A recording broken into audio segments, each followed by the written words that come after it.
So hello everyone, welcome back to zero YouTube channel. This is Shivani Keswani और finally आपका स्वागत है नेक्स्ट इंग्लिश क्लास में।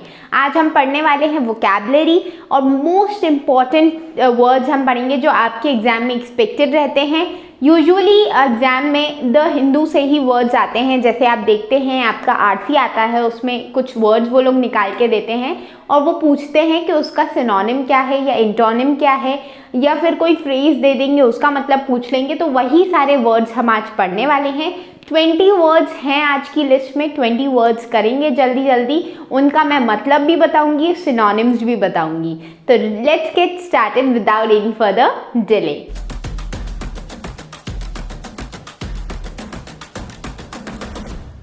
ओके, तो सबसे पहला जो वर्ड हमारे पास है वो है जीलस। इसको जीलस प्रोनाउंस करते हैं और इसको जेलस। ओके, तो ये दोनों वर्ड्स बहुत अलग अलग हैं, आप इसमें कंफ्यूज मत होइएगा कि ये दोनों एक ही टाइप के वर्ड्स हैं। जीलस जील से आता है, जील। ओके, जील एक नाउन है और OUS वाले सारे वर्ड्स एडजेक्टिव होते हैं।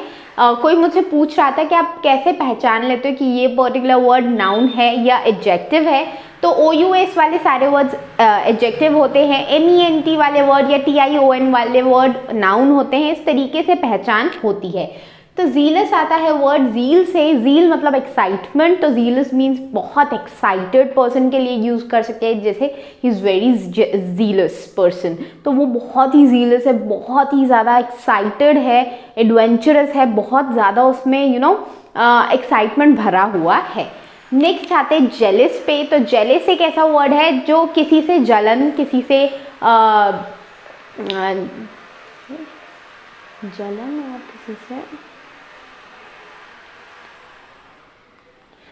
किसी से जलन या ईर्ष्या की भावना जब होती है तो उस भावना को हम बोलते हैं जेलस। ओके, फीबल है आपका नेक्स्ट वर्ड। फीबल मतलब होता है बहुत ही स्लिम टाइप का इंसान, बहुत ही वीक टाइप का इंसान, उसके लिए हम फीबल वर्ड यूज कर सकते हैं।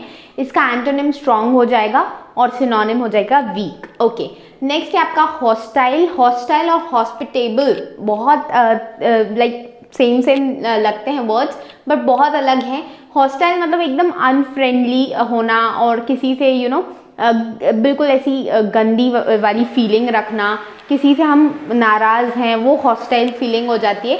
लेकिन हॉस्पिटेबल क्या होता है? मेहमान नवाजी। ठीक है, आप किसी के लिए बहुत ही फ्रेंडली हो, किसी के लिए बहुत अच्छी फीलिंग है आपकी, आप किसी को बहुत वेलकमिंग कर रहे हो, किसी की वेलकमिंग कर रहे हो, तो that is hospitable. Okay, next word is judicious. Judicious मतलब प्रूडेंट, बहुत ही केयरफुल टाइप से या बहुत अच्छे से आप किसी चीज़ का यूटिलाइज करते हो, तो it is judicious use of that particular resource. जैसे बोलते हैं ना कि use water judiciously as water everywhere but not a drop to drink. तो जुडिशियस का मतलब यही होता है, बहुत ही अच्छे से केयरफुल तरीके से, प्रूडेंट तरीके से जिस भी चीज़ का आप यूज़ करते हो, that is judicious use of that particular thing. Sagacious भी उसी का एक सिनोनिम है। नेक्स्ट है एक्सटोल। एक्सटोल मतलब किसी बहुत तारीफ करना, प्रेज करना किसी को के तारीफ में उसके मक्खन लगाना एक तरीके से, वो होता है एक्सटोल।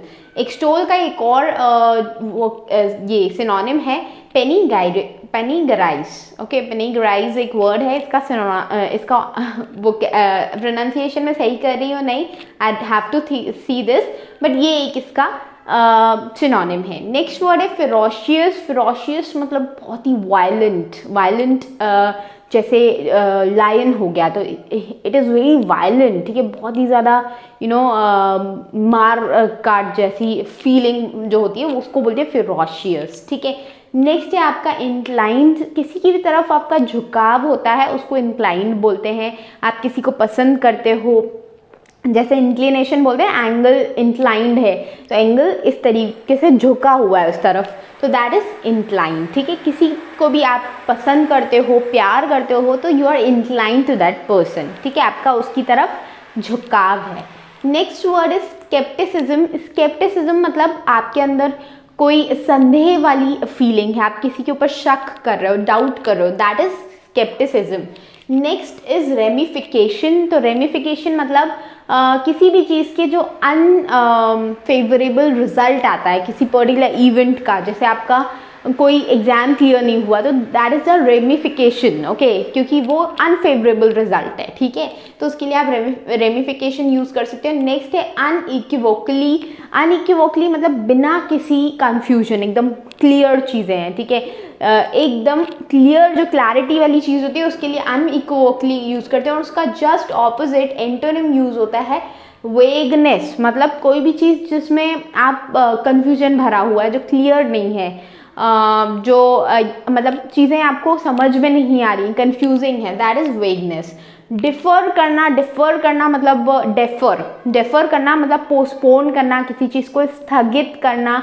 आप कोई चीज़ कर रहे हो और उसको स्थगित करते जा रहे हो, you are differing it, okay, तो defer is used in that sense. Arbitrary मतलब मनमाना, ओके, कई बार हम बोलते हैं दिस गवर्नमेंट इज आर्बिट्ररी, मतलब ये गवर्नमेंट जो उसका मन करता है वो करती है, तो मनमाने ढंग से कोई काम करना। कभी कभी हमारे घर के कुछ बच्चे होते हैं जो अपनी मनमानी करते रहते हैं, तो उनके लिए हम आर्बिट्ररी वर्ड यूज़ कर सकते हैं। नेक्स्ट इज नेक्सस, तो नेक्सस के पहले होड भी है। होड करना कोई भी चीज़ मतलब इकट्ठी करना, जैसे कि कोविड-19 के टाइम पे बहुत सारे लोग होर्डिंग करने लगे थे सामान की, कि कहीं दुकानें बंद ना हो जाए, सामान महंगा ना हो जाए और फिर हमें अगर सामान मिलेगा नहीं, तो वो लोग होर्डिंग करने लगे थे, तो that is hoarding, horde, okay. Next is nexus, तो नेक्सस मतलब कोई कनेक्शन, दैट बोलते हैं नेक्सस करके एक गाड़ी का नाम भी आता है, तो कोई भी कनेक्शन बोलते किसी पॉलिटिकल पार्टी में अगर कनेक्शन है दो पॉलिटिकल पार्टीज में, तो that is nexus, okay. Next word is misery, तो मिजरी जब बुरे हालात में कोई इंसान है, उसकी पावर्टी में है और उसकी बिल्कुल मेंटल हेल्थ भी अच्छी नहीं है, physically he is not fine, then word will be used misery, ठीक है, he is in misery, okay. Next is heap. Heap मतलब ढेर, जैसे राई का ढेर हो गया, ठीक है, तो हीप ऑफ राई को क्या बोलता है, डोंट रिमेम्बर। तो किसी भी चीज़ का जब हीप हो जाना मतलब ढेर बन जाना। कंसीड मतलब बहुत ही ईजी वर्ड है, कंसीड करना मतलब किसी भी चीज़ पे अग्री करना। कंसीड का एक और सिनोनिम है एक्सीड और कॉन्कर, ये सारे इसके सिनोनिम्स हैं, मतलब आप किसी भी चीज़ पे अग्री कर रहे हो, you are agreeing to that particular thing. Next word है आपका एट्रीब्यूट। एट्रीब्यूट करना मतलब एट्रीब्यूट तो एक तो क्वालिटीज़ को कहते हैं कि ही इज़ वेरी एट्रीब्यूटेबल, मतलब बहुत सारी क्वालिटीज़ हैं उसमें। और I attribute this to this circumstance, मतलब मैं इस सर्कमस्टांस पे ये सारी चीज़ें ओ करती हूँ, या मेरी सक्सेस इसकी वजह से है, तो आई एट्रीब्यूट हिम माई सक्सेस, तो एट्रीब्यूट ये भी होता है, ठीक है। तो ये सारे वर्ड्स आपके लिए हो गए हैं।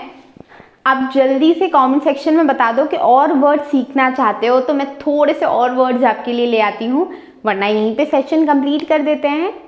चलो कुछ और वर्ड्स सीखते हैं। ऑल राइट, तो यहाँ पे मैं आपके लिए और सारे वर्ड्स ले आई हूँ, 45 वर्ड्स टोटल हम पढ़ने वाले हैं, ओके। तो 21st वर्ड क्या है, पेरिश। पेरिश मतलब खत्म हो जाना, नष्ट हो जाना, ठीक है, कोई भी चीज़ जो पेरिश हो गई, जैसे पेरिशेबल फूड बोलते हैं, पेरिशेबल वेजिटेबल्स बोलते हैं, मतलब ऐसे वेजिटेबल्स जिनकी लाइफ बहुत कम है, तो बहुत जल्दी सड़ जाएंगे, ठीक है। नेक्स्ट है एरियल। एरियल एयर से बना हुआ है, कोई भी चीज़ जो एयर में हो रही है, जैसे एरियल डांस बोलते हैं, मतलब वो एयर में जो डांस करते हैं वो किसी पे लटक वटक के, तो उसको हम एरियल बोलते हैं। नेक्स्ट है कोहेजन। कोहेजन मतलब ऐसे पकड़, कोई भी चीज़ कोहेसिव्स होते हैं ना, चिपकने वाले, जैसे गम्स होते हैं, उनको कोहेसिव्स बोलते हैं। तो कोहेजन मतलब कोई भी चीज़ जो आपस में जुड़ी हुई है, ठीक है। नेक्स्ट है आपके रैम्पैंट। रैम्पैंट मतलब तेज़ी से फैलता जा रहा है कोई चीज़, कोई बीमारी है, रैम्पैंट हो गई है, मतलब बिना रुके कोई बुरी चीज़ फैलती जा रही है, जैसे कोविड-19। नेक्स्ट है कॉन्ट्रैक्ट। तो कॉन्ट्रैक्ट मतलब एक तो हमने वो पढ़ा है कि मेरा आपके साथ कॉन्ट्रैक्ट है, मैं आपको पढ़ाऊंगी, आप मुझसे पढ़ेंगे, वो कॉन्ट्रैक्ट हो गया। लेकिन दूसरा कॉन्ट्रैक्ट क्या होता है, कोई भी चीज़ सिकुड़ना, कम होना, ठीक है। नेक्स्ट है वर्ड ऑफ करना। वर्ड ऑफ मतलब कोई आपको हर्ट करने वाला है, आप उसको प्रिवेंट कर रहे हो अपने आप को हर्ट करने से, ठीक है, that is word of, avoid कर रहे हो एक तरीके से। नेक्स्ट है रिजोल्यूशन। रिजोल्यूशन मतलब डिटर्मिनेशन, आप किसी चीज़ का डिटरमिन कर रहे हो कि मुझे ये चीज़ करनी है या ये नहीं करनी है, मैं रिजोल्यूशन ले रहा हूँ, जैसे न्यू ईयर रिजोल्यूशंस होते हैं, उसी तरीके से ये है। फोरबियरेंस मतलब टॉलरेंस, आपके अंदर टॉलरेंस है बहुत ज़्यादा, आप चीज़ों को टॉलरेट कर सकते हो, आप लोगों को पेशेंटली आप उनको सुन सकते हो, उनको टॉलरेट कर सकते हो, दैट इज फोरबियरेंस। ठीक है, नेक्स्ट है आपका एग्जैक्यूरेट। एग्जैक्यूरेट मतलब कोई भी चीज़ को बड़ा चढ़ा के बताना। ठीक है, जैसे मैंने आपसे बोला कि ओ माय गॉड ये वर्ड बहुत इंपॉर्टेंट है, तुम्हारी लाइफ के लिए बहुत इंपॉर्टेंट है, तो कोई भी चीज़ जब मैं बड़ा चढ़ा के बोलूँगी दैट इज एग्जैक्यूरेट। नेक्स्ट है ड्रिल। तो ड्रिल करना मतलब एक्सरसाइज करना। एक तो वो ड्रिलिंग मशीन्स होती हैं जिससे ये सब लगते हैं, ठीक है, अंदर जाते हैं कील वगैरह। एक ड्रिलिंग होती है एक्सरसाइज करना, ठीक है, जैसे दो देशों के बीच में ड्रिलिंग होती है, जैसे यूएस और इंडिया के बीच में होती है कोप टाइगर, ठीक है, और टाइगर ड्रम, और भी कई सारी एक्सरसाइजेस होती है, दैट इज ड्रिलिंग। नेक्स्ट है अनएम्बिगुअस। अनएम्बिगुअस मतलब कोई भी चीज़ जिसकी जो एकदम क्लियर है, जिसमें कोई भी डाउट की वो नहीं बनती है, और कोई भी चीज़ जो जिसका सिर्फ एक ही मतलब है। ठीक है, एम्बिगियस ऐसी चीज़ जिसके एक से ज़्यादा मतलब निकलते हैं, मतलब जो चीज़ क्लियर नहीं है दैट इज एम्बिगियस। उसका जस्ट ऑपोजिट होता है unambiguous. Stand still. Stand still मतलब कोई भी चीज़ जो अब रुक गई है, एकदम ठहर गई है, मतलब अगर मैं एकदम ऐसे रुक जाऊँ तो that is stand still. Okay, next escalation. Escalate करना कोई भी चीज़, कोई भी जैसे बोलते हैं ना कि आग में पेट्रोल डालना, तो एस्केलेट करना, फायर को एस्केलेट करना। तो एस्केलेट करना मतलब किसी भी चीज़ को बढ़ाना। ठीक है, नेक्स्ट है होस्टेज। तो होस्टेज का आपने मनी हाइस्ट देखी होगी। मनी हाइस्ट में वो लोग होस्टेजेस को रख लेते हैं, होस्टेजेस को वो लोग रख लेते हैं, बंधक बना के रख लेना किसी को, that is hostage. Next is plunder. Plunder मतलब क्या होता है, लूट पाट कर लेना। ठीक है, कहीं पे भी वायलेंटली घुस के और लूट पाट करके आ जाना, that is plunder. Next is intriguing. Intriguing मतलब कोई भी चीज़ जो बहुत ज़्यादा इंटरेस्टिंग है, जैसे मेरा लेक्चर, ठीक है, बहुत इंटरेस्टिंग है, आपके अंदर इंटरेस्ट जगा रहा है, that is intriguing. Next is auger. Auger मतलब कोई भी चीज़ का संकेत, कोई बुरा या अच्छा संकेत आपको मिल रहा है, जैसे आपकी आँख ऐसे ऐसे फड़क रही है तो कुछ संकेत मिल रहा है, ठीक है, दैट इज ऑगर। कोहोर्ट मतलब कोई ग्रुप, ठीक है, कोई ऐसा ग्रुप जिसकी सेम कैरेक्टरिस्टिक्स हैं, जैसे पूरी गर्ल्स का ग्रुप है या पूरे सिंगर्स का ग्रुप है, तो that will be cohort. Next is inflated. Inflated means बड़ा हुआ। इन्फ्लेटेड एक हम बलून को बोल सकते हैं जिसमें हवा भरी हुई है तो वो बड़ा सा हुआ है।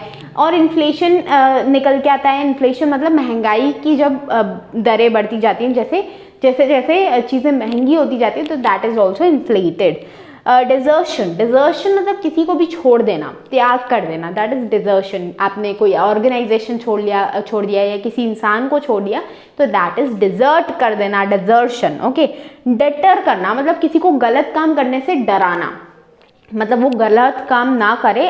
हम ऐसा कुछ जैसे आप आईपीसी की धाराएं देख सकते हो, तो वो गलत काम करने से रोकने वाली धाराएं कि लोग गलत काम ना करें, तो डेटर करती हैं वो लोगों को गलत काम करने से रोकती हैं। ठीक है, अबहोर। अबहोर करना मतलब किसी से बहुत नफरत करना, हेट करना, दैट इज अबहोर। इसके बाद है इररिवोकेबल। इररिवोकेबल मतलब कोई चीज़ जो एकदम स्टैंड स्टिल है, वो मतलब उसको चेंज नहीं किया जा सकता, ठीक है, जिसको रिकवर नहीं किया जा सकता, वो वैसी ही रहेगी, दैट इज इररिवोकेबल। फिर आ जाता है last word of today's class, cognisable offence. Cognisable offence मतलब कोई ऐसा ऑफेंस जहाँ पे आप बिना वारंट के किसी को भी अरेस्ट कर सकते हो, बिना कोर्ट के ऑर्डर के किसी पे भी अपना इन्वेस्टिगेशन स्टार्ट कर सकते हो, तो ऐसे ऑफेंसेस को हम बोलते हैं कॉग्नाइजेबल ऑफेंस। ओके, तो ये हो गया आपका 45 वर्ड्स मैंने आज आपको पढ़ाए हैं। आई होप आपकी वोकैबलरी में कुछ ना कुछ इम्प्रूवमेंट हुई होगी, और भी कई सारी क्लासेस में वोकैबलरी की लेके आती रहूँगी धीरे धीरे करके। आप मुझे बताओ कि कल कौन सा टॉपिक पढ़ने वाले हो, क्योंकि परसों तो हम ऑफ रखेंगे, रक्षाबंधन है, मैं घर जाऊँगी, आप लोग भी घर पे थोड़ा सा ब्रेक ले लेना, अच्छे से इस फेस्टिवल को मनाना और मूवी वगैरह देख लेना, थोड़ा सा आपको भी फ्रेश फील होगा। ओके, बाकी कल कौन सा टॉपिक पढ़ोगे और परसों के बाद कौन सा टॉपिक पढ़ोगे वो ज़रूर बताना कमेंट सेक्शन में। मिलते हैं नेक्स्ट वीडियो में, तब तक के लिए टेक केयर, बाय बाय।